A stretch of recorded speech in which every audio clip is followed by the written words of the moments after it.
Hey everyone, thanks for tuning in. For those of you new here, welcome to the channel. And a big thank you to all our subscribers. We really appreciate your support.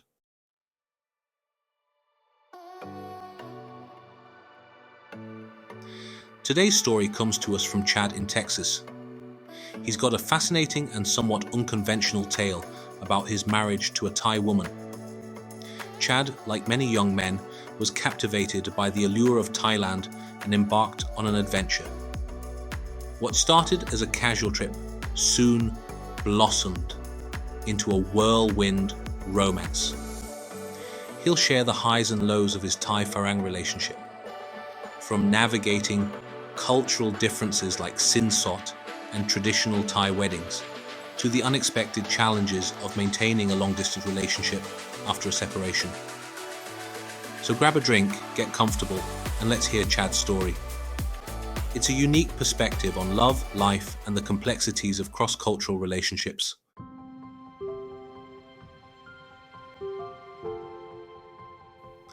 I would like to share my story with your viewers about my marriage to a Thai. I had just turned 19 when I decided to take an adventure to Thailand. I had heard so many stories about loss from the old-timers that I worked with, and I just had to go see it. I had relatively little experience with Asians, and up until I moved out of my small hometown, I didn't even know the difference between Thailand and Taiwan. But by now I did know that I had the fever. I bought a ticket for myself and a friend because I was scared to travel there alone. I didn't know a lick of Thai, and I had no idea that Khao San even existed. All I knew is I was flying into Bangkok and had to find a way to these places called Pattaya and Phuket. Now, even though I had a friend who was going, I was still a little anxious about the trip. So I asked another friend who was into the internet dating scene to find me a Thai girl and introduce us online, so maybe I could make friends with her that way. I'd have someone to get me started on my adventure. And at that time, that was my only intention, her to show me around a little, and then send my friend and I on our way to discover Thailand on our own. Well, I guess you can already predict this, but I'll brief over it anyway. I quickly developed a relationship with a girl online who I'll call Min. She was a university law student at Thammasat, 22 years old, tiny body, beautiful, with very light Japanese-like complexion, and big dark eyes. She was from Nan but lived in a small studio in Bangkok, supported by her parents, and a job at AYC, which was a private English school that held summer camps for children. Our relationship was great and kept me occupied while waiting to go to Thailand, and she did a great job of planning a whole trip out for the three of us. I knew a lot of people who had spent time in Thailand, and I had an older Thai friend who was always giving me the lowdown on what to look out for, and made it clear to me that there was a good chance she was a prostitute, and if not, full-time at least, a freelancer to make extra money for her school. But I believed her that her parents supported her, and I knew she had this job at AYC because I always called her at work, and she always called me from there as well. We also chatted online when she was at work, as well as sometimes on the weekends, that she didn't have to go to camp with the students. She went to stay with her parents, and we chatted on the webcam when she was there as well. As for the summer camps, we still talked all the time too, because she had her phone with her, and sometimes she had limited access to internet there as well.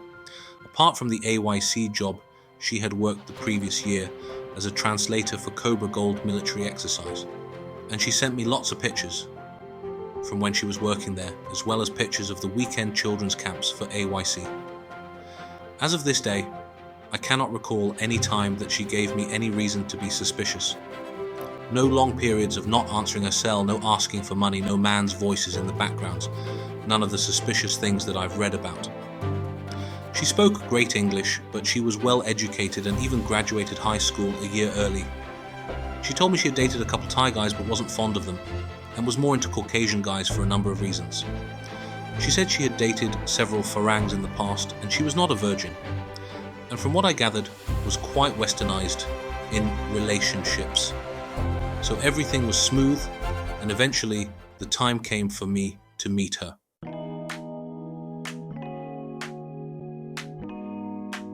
I won't go into detail, but I was very hesitant to meet her at first, and I was worried that I would ruin the purpose of my trip by sticking with one girl the whole time. But after meeting her, I was immediately head over heels in love. I will say that we slept together the first night. And I thought that a little strange, being that she was Thai, but I brushed it off because of the fact that she had been dating Farang before and seemed pretty westernized in that way. Also the fact that we had developed a very close relationship online, and over the phone we were technically boyfriend and girlfriend already.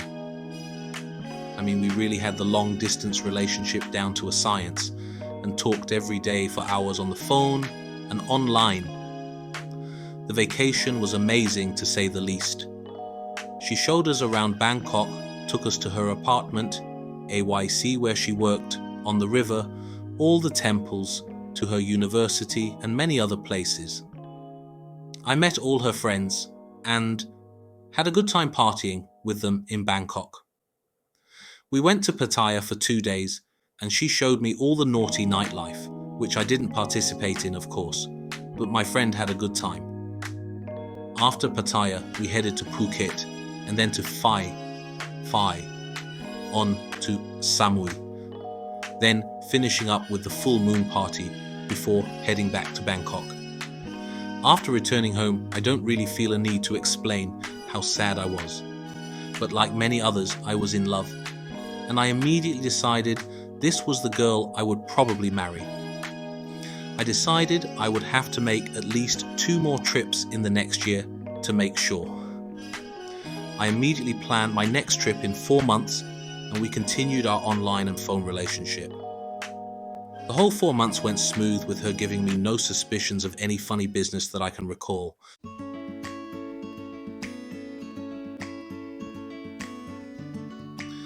On my second trip, it was just me and her, and this time I went to Nen, where she is from, and meet the family. I was surprised that her family all seemed to be middle class. Her parents had a nice 3-bedroom house, 2 cars and a motorcycle. Her dad seemed pretty friendly but a little distant at first, but her mum was very nice. Her dad worked for the government in the agriculture business and had been for 25 years, so apparently he had worked his way up, as he mostly played golf and came home quite early. Her mom was a grade school teacher, and I got to visit her school and see her classroom and everything. I met all her close-knit family, an uncle who owned a very impressive pig farm and a nice 2-story, 5-bedroom house with tons of land and animals, another aunt who was a teacher, and another aunt who owned a beauty salon and had an estranged, abusive husband. Of course, I met her grandparents, who were all very nice and whose husbands were apparently popping Viagra and spending time with their other younger mistresses. It seemed all the old ladies were hardly able to walk, while the old men in the family were in their prime, LOL.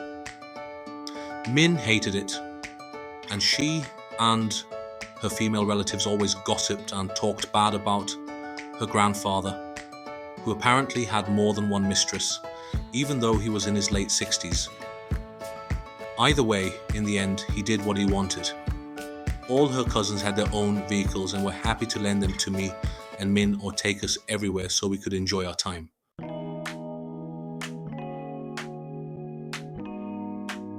But I think the most fun I had was making charcoal with one of her uncles.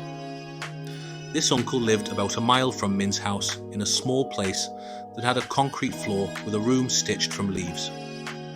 It was actually quite cool because under the roof he had a makeshift living room, a kitchen and a dining area. Next to this he had an enclosed room with a TV and dresser where he slept, and near that was an enclosed bathroom with a toilet and shower. He really made the best of what he had. Also, he had all the equipment to make charcoal with, and I spent a lot of time there drinking beer, manufacturing charcoal from burned corn husks and talcum powder, and delivering it to local shops and restaurants.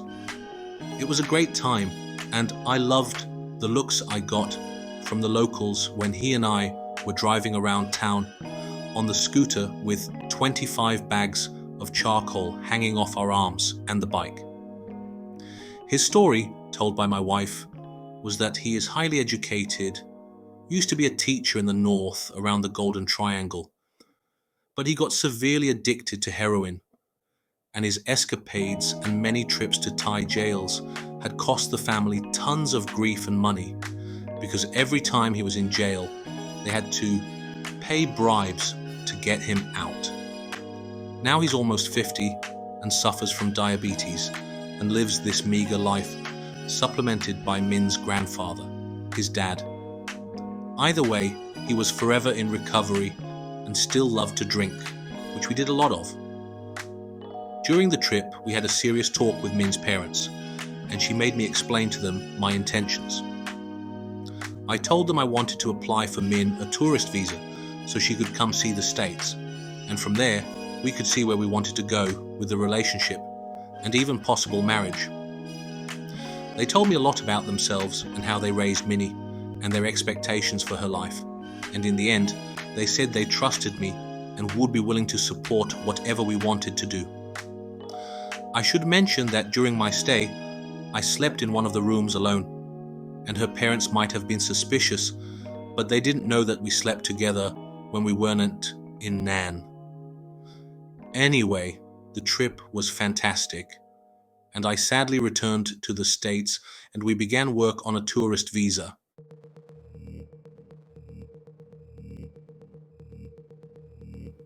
I hired a deadbeat lawyer who told me he would use his connections in the embassy to get our tourist visa approved. On my next trip, 3 months later, after doing all the paperwork ourselves and wasting $500 on the lawyer, we went to the embassy for interviews, and the visa was denied.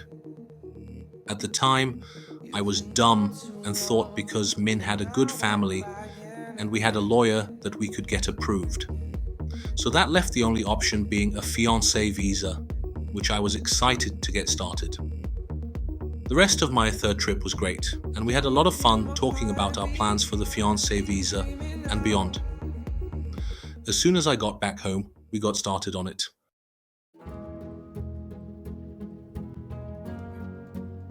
Within 5 months, the fiancé visa was approved and she was on her way to the States. We had discussed and agreed that she would come to the States, and if things went well, we would go to the courthouse and get married, with no ceremony or anything. I promised her and her parents that we would save some money and go back to Thailand, to her hometown, and have a traditional Thai wedding, which was understandably very important to her and her parents. She had told me about the Thai tradition of sin, sot, and I told her straight away that I wasn't going for it, not in the least. She told me that sin, sot, had to be presented at the marriage, but nowadays it was more of a tradition, and that even if I did have to produce sin sot, it would be given back to me, and I was fine with that. So, with all that agreed upon, she made it to the States. We got married at the courthouse about 2 months after her getting there, and everything was great. I had taken her to Texas to meet my family, and she got along great. Her family and mine are very, very similar in our values, standing, and the way we live, so I think that was a big help. My parents, friends, and relatives all loved her and had a great time showing her everything in Texas. Our first year of marriage was fantastic.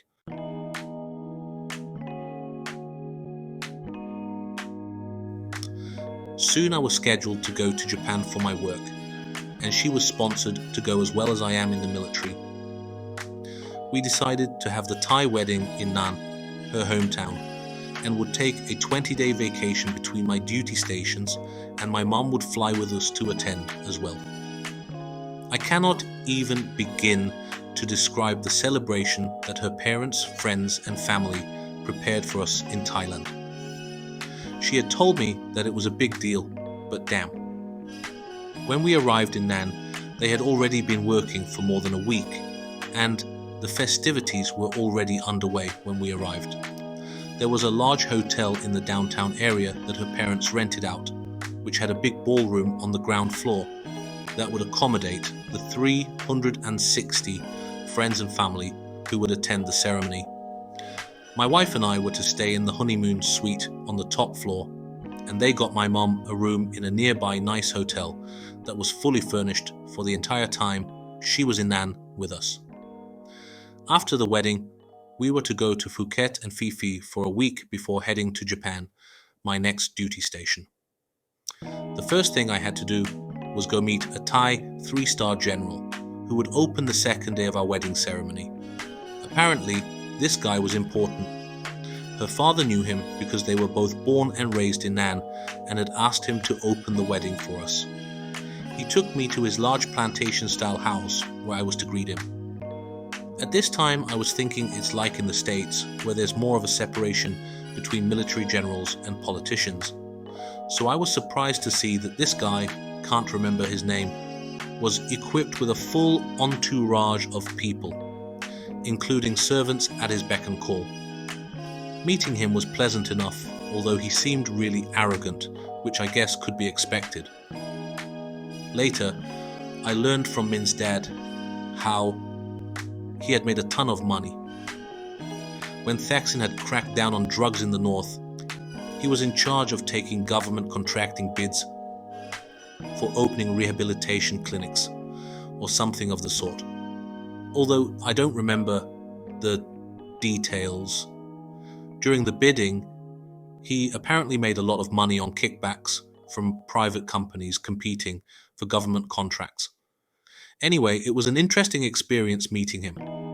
The main portion of the wedding lasted 2 full days, and it's way too much to describe in my essay, but I'll give a little detail. The first day they decorated their house and yard in Thai traditional ceremony, and my wife and I were seated on the floor in the living room, with me in Thai-style clothes, and her in her wedding dress we had rented. Her mum had gone to the bank and either withdrawn her life savings or borrowed a huge amount of money to represent the sin sot. It was the biggest stack of bills I've ever seen and was presented at the ceremony on a beautiful golden dish type thing. I don't really know how to describe it. The family and close friends lined up in the yard and in the living room and took turns coming in and putting our rings on our fingers and giving us their blessings and best wishes. Many of them wept and told me stories through a professional translator about Min and her growing up. They each had a string in their hands, and they wrapped it around mine and Min's wrists and hands to symbolize bonding us together, and each person left a monetary gift in a dish that was placed in front of us. The whole thing took hours, and by the end, the dish was overflowing and our hands were covered in so many strings that you couldn't even see them anymore. It was a very beautiful ceremony, and they had professional photographers there who took 1 million pictures for us. I have to say, when some of her older relatives were on the floor crying and blessing us and asking me to take care of their beloved grandchild, I was holding back the tears myself. She truly had a wonderful family, and the first day was nerve-wracking but a great experience. Once the ceremony was over and 1 million more pictures were taken, everything relaxed and the party began. The next day, the second day of the wedding, took place at the hotel downtown. Minnie and I arrived in tux and wedding dress early in the evening. We met, greeted, and took photographs with each and every individual and family who arrived. This is not a small amount of people, more than 360, and with so many people taking pictures, it was literally like the paparazzi surrounding us for 3 hours. Once everyone was in the ballroom, I took my place at the general's table, while Min went to sit at another table. The general made his way on stage, and then myself and my wife were brought up with him. He gave a lengthy speech of which I have no idea what he said, and then afterwards he blessed us and placed 2 large necklace-type things made from flowers around our necks. There was also something done with candles, but I can't remember what it was. my wife's parents gave a speech and my mum gave one as well. It was quite funny though, because my mum was so nervous. She read her speech too fast, and the translator couldn't even keep up with her. It was quite funny. Afterwards, the lights were shut off, and a large projector was used for a video presentation with music that showed pictures of my wife growing up, me growing up, and then pictures of the two of us together. The night was finished by me and my wife going to each and every table in the ballroom and taking pictures. At this time, each table prepared me a drink of 100 pipers and water for a toast. So afterwards, I was pretty damn sloshed. My wife had warned me that every table would fix me a drink, and I had to toast them in the picture, and I think they were impressed at my ability to take down so much alcohol. But later, it was quite funny that my face was blazing red against my white tuxedo in all the pictures. Anyway, we spent another day after the wedding, visiting with the family and getting our things together and saying our goodbyes. My mum gave $500 towards the wedding, and the rest was paid for using all the generous monetary gifts everyone had presented on the first day of the wedding. I feel the need to mention this because many people are shocked about what they were expected to pay for. For me, I was never expected to pay for anything, and even no matter how hard I tried as a guest, I was told over and over that I would not be allowed to pay for anything, including food and drinks and any other thing we did while I was in Nan, and my mom was treated the same way. I found it to be exactly the way it would be if they had come to my home in Texas. The only way I was able to pay for anything was one time my wife and I snuck to the local appliance store and bought a new washing machine for her mom because her old one was junk. Even the sin sot that I hear so many people complain about on their postings. For our wedding, my wife's parents said they wanted to take care of the sin sot because we were newlyweds, and they would rather us put our money towards our new life together. And they also knew that it cost us quite a lot to get our marriage going and to take another trip to Thailand for the wedding. My wife also said sin sot is mostly a tradition.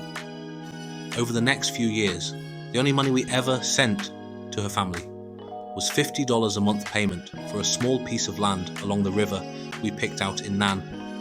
And even that was paid for from my wife's income because she worked.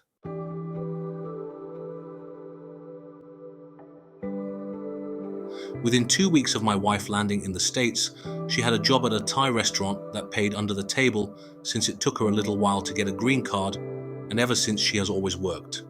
We have been married for over 4 years now, and my wife has always worked. She had a Thai bachelor degree converted to a stateside bachelor's degree, and then continued until she completed her master's degree more than a year ago, and is now working on certification in contract management. She's not the best cook, and she doesn't even like to clean that much, but together we always got that done, and we both work hard to make good money. I pay all the bills, and she has her own bank accounts and uses her income for anything she wants. We both contributed to savings, and if we made a big purchase, we put our money together to do it. Even though our spending money is separate, we were completely transparent about it. And I always kept her informed of our financial standing, and our savings and big purchases were always together. I got very lucky with my situation as I met her online when I was 19, through a friend. She was the first and only Thai girl I've ever met or dated, and I really had no idea about Thai girls or Thai culture.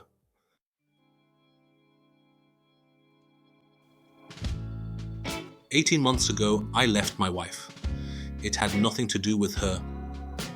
She was the best wife anyone could ask for.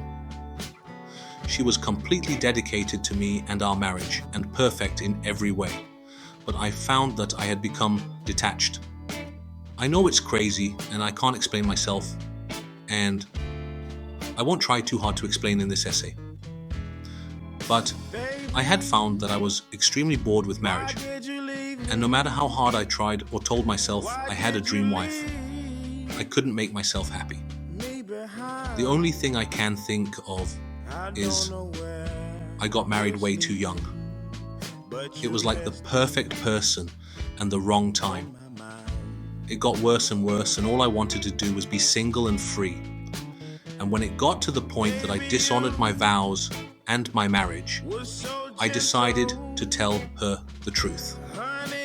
I loved her dearly, more than anyone else in the world, but it wasn't the husbandly love that she deserved and that I had promised.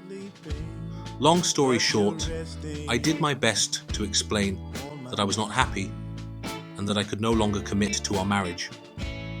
She was devastated, but she accepted it and was glad that I was honest with her.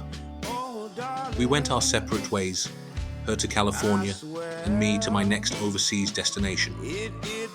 We promised to stay best friends, and I promised to support her until she had a full-time job making good money. We keep in touch, but at the same time keep our distance. And up until now, I financially support her while she continues her education in California. She is still the most important person in my life, but in the end, as wrong as it sounds, I think I am doing the right thing by dissolving our marriage. So the weird thing is that in the end, and as my situation is now, just like many viewers who got involved with a Thai, I am here and my Thai wife is thousands of miles away. I am sending her thousands of dollars every year to support her. I pay all her rent, her car, insurance, student loans, and some extra spending money, and have been for almost 2 years. But we're not even together. I do it because I feel it is my responsibility to make sure she lives a good life, and I will continue to supplement her financially until she is finished with her education and has a good job making good money. So in the end, even with finding a great Thai girl with a wonderful family, I'm in the same situation, sending money far away to my Thai beloved. The only difference is the details and good luck I had between the time I met her and my situation I'm in now, financially supporting her. And also that my situation was brought on myself, not by her. She's almost done with school and is currently working as an intern, and we are still best friends. But I only hope she will be up and on her feet soon. I know my story was probably boring, but I hope at least someone can get something from reading it.